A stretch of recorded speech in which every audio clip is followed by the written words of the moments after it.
Dati ako yung pinipilahang paresan dito, pero minalas ang negosyo ko mula nung nag-vlog ka dito. At ngayon, magtatayo ka na rin ng paresan? Bakla ka! Kailan mo pa nabili itong pwesto na to? Papatikimin kita ng mala-impaktong pares!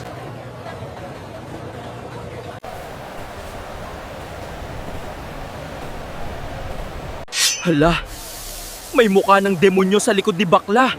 Pero mas nakakatakot yung mukha mo dyan, sis.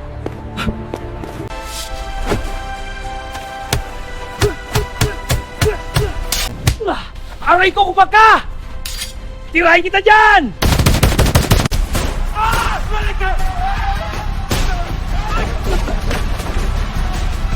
Gusto mo pala ng barilan, ah? Etong sayo! Ride